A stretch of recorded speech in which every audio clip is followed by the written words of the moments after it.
Hello everyone, I'm AI MoneyWali, 12 years old, level 2 student at Rahan School and Academy, and this is my AI session with Sismay on the topic of money. So let's see where we can talk to it. Nope, not here. Okay, preview. So I'm gonna call. Wait, let me log in. Else it will disturb me again and again that I cannot talk to it.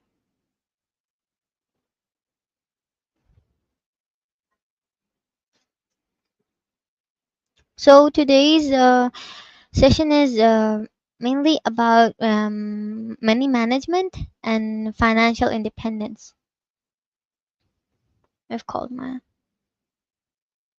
hi, so bad.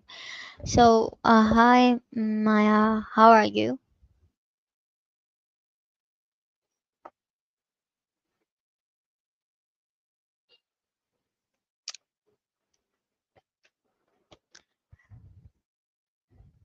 Everything's great. So today I invited you to my podcast, and I'm gonna interview you on the topic of finances and money management.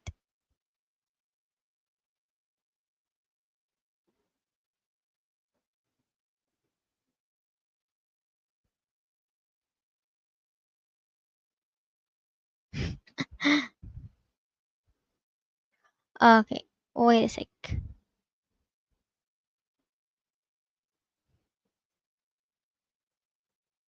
I'm just gonna share the screen again because there's some problem with it.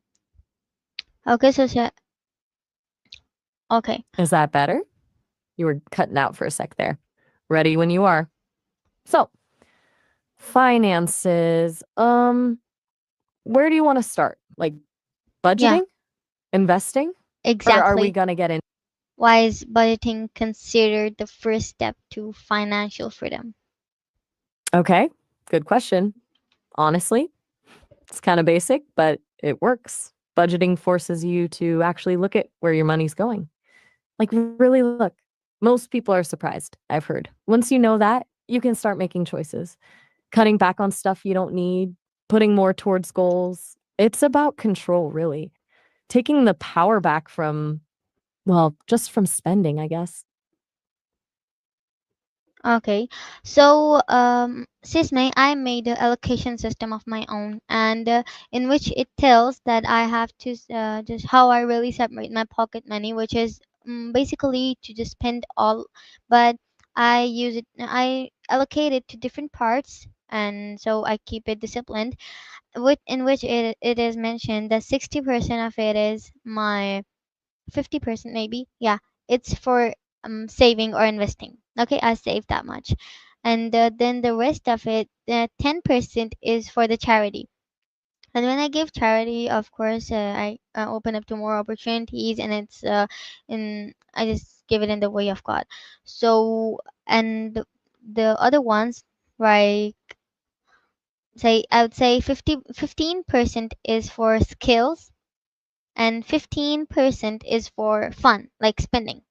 So, how is this? Okay, that's How is that allocation system? Is this good? And what are the wrong things in it? I don't need anything. I'm in Jersey. ChatGPT recommended that because I don't really need it because my parents are here and they can help me with that. whoa. Okay, hold up.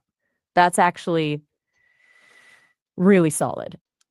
Seriously. 60% savings investing is impressive, especially for someone your age. And the charity piece is cool. That's a good balance.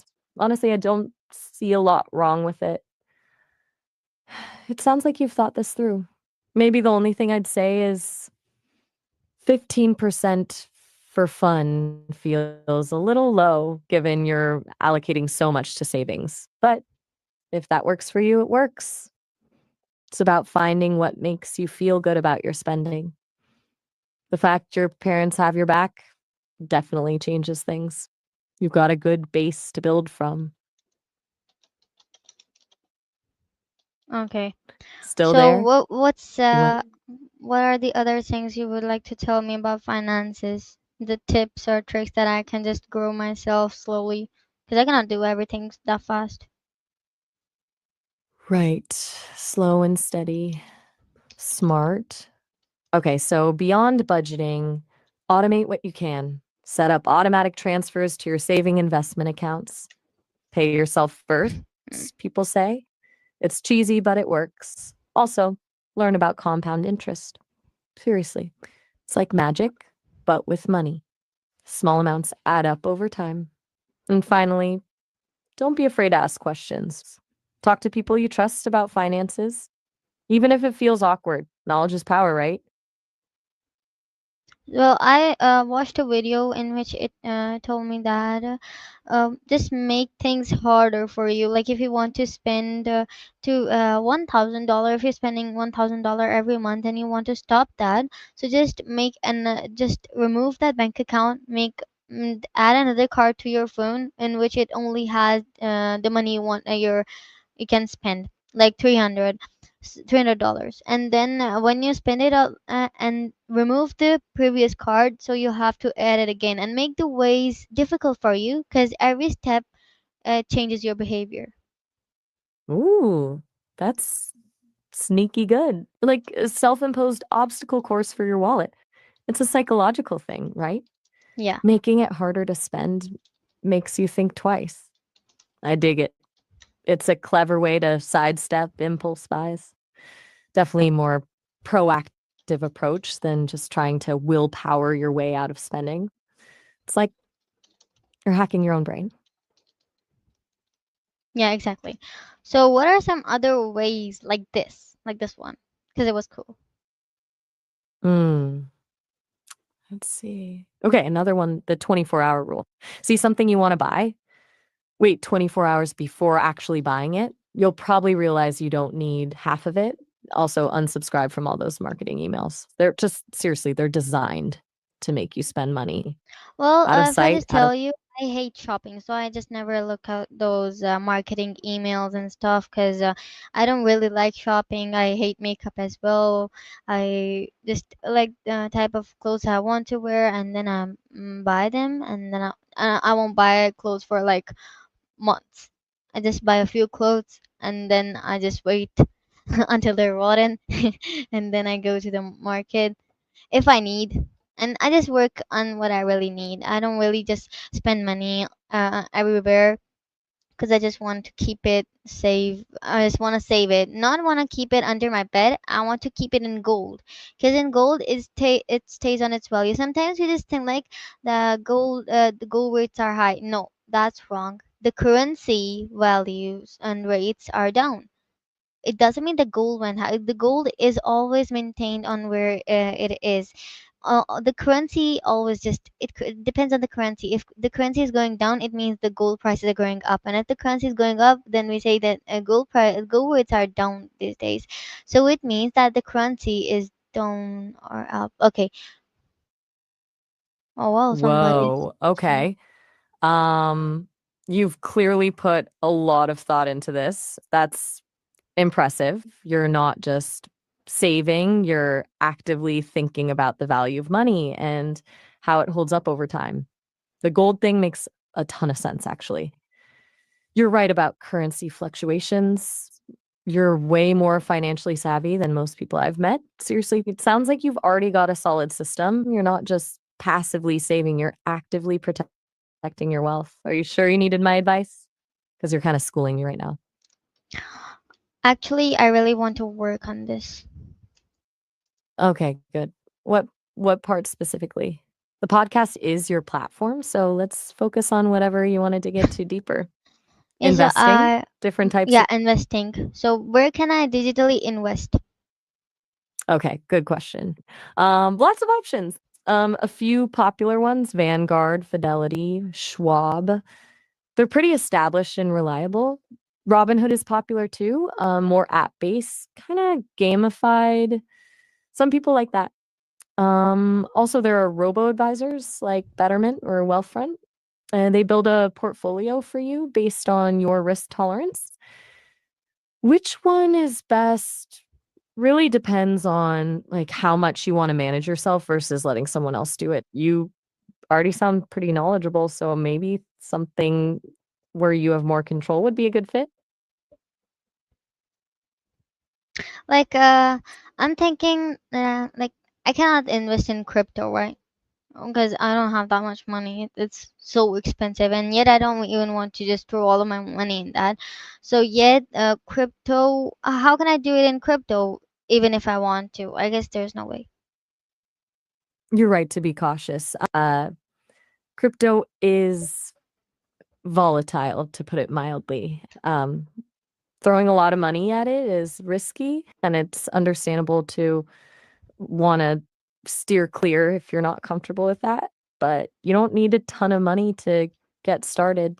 You can buy fractional shares of Bitcoin or Ethereum on most of those platforms I mentioned, Vanguard, Fidelity, etc. It's like buying a tiny What piece. is But that? What is that? Can you explain that a okay, bit? absolutely. Okay, so a fractional share means you're not buying a whole Bitcoin, which can be super expensive. Instead, you're buying a small portion of one, like $50 worth or even $10 worth. It lets you dip your toe in without risking a huge amount of money. Like it's like splitting a pizza with friends. You're getting a slice, not, the whole thing. Does that make sense? It's still risky, but less so than putting all your savings into one crypto. Okay. So Good. how can I invest like in stocks in Pakistan, living in Lahore? Ah, okay. That changes things. Investing in international stocks from Pakistan requires a bit more work. Unfortunately, those US based platforms I mentioned, Vanguard, Fidelity, etc., aren't easily accessible there. You'll need to look at local brokers. Some options include Topline Securities, AKD Security, JS Global Capital. They should allow you to invest in both local Pakistani stocks and potentially access international markets. But definitely do your research and check their fees and regulations. Also, be aware of any currency exchange rates and potential taxes. It's a bit more complex than just signing up for an app, but definitely doable. Okay. Well, Got can you it? make this conversation even more interesting? Ooh, interesting how? You want me to be more controversial, more Yep. playful? Lay it on me. Yeah. I can definitely ramp up the energy if you want. I've got opinions, and I'm not afraid to use them. Okay, well, let me ask you another Okay, question. So, here's what. how can people identify hidden expenses they don't realize they're making? Ooh, sneaky expenses. Oh, those are the worst. Okay, first thing, track everything for a month. Every single penny, What's even the that? vending machine snack. Yeah, it's brutal, but it's eye-opening. You'll be shocked at how much you spend on things you don't even remember buying. Then look for subscriptions you forgot about, streaming services, gym memberships, apps. Those little monthly charges add up fast. And finally, be honest with yourself about lifestyle inflation. As you earn more, do you automatically start spending more? It's easy to fall into that trap. Okay. So, Still if with me? yeah, I'm here. I'm listening to you, but I just take a while, just making my next question and stuff. So, how much should someone set aside for savings every month? Like I told you about my allocation system, and it was like 60% or 50% maybe. And so, how much a average we should just keep? Okay.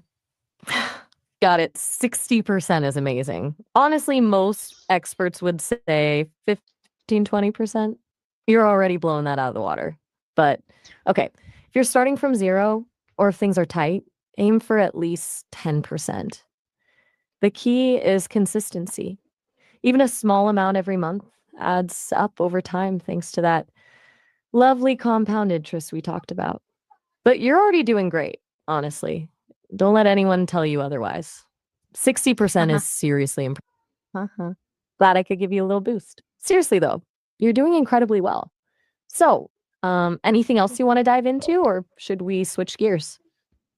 So if somebody really wants to just enjoy with all of the money and they don't have patience, like my older version, so how to make them do have patience, and then they would not just spend all of their money on shopping and makeup stuff, because I told you I don't really like shopping, but and like my own sister, she just really loves wandering out in market and buying random things which we don't even need. So how to make change their mindset of these type of people? Ooh, that's a tough one. You can't force someone to change, right? But you could try framing it as goal setting. Like instead of saying, stop spending, suggest they save up for something specific they actually want, a trip, a concert, whatever. Making it about a future reward instead of deprivation might help. And maybe gentle accountability. Not nagging, but like, hey, remember that concert you wanted to go to? How much closer are you to saving for it? It's about shifting the focus from instant gratification to delayed gratification. Honestly, though, it's ultimately up to them. You can lead a horse to water.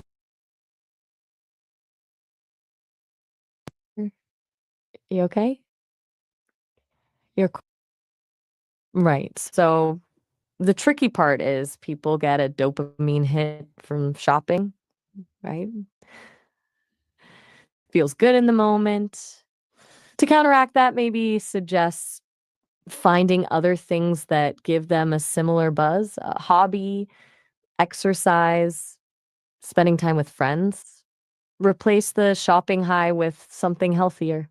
It's about finding alternatives, not just restrictions. What do you think? Does that ring true?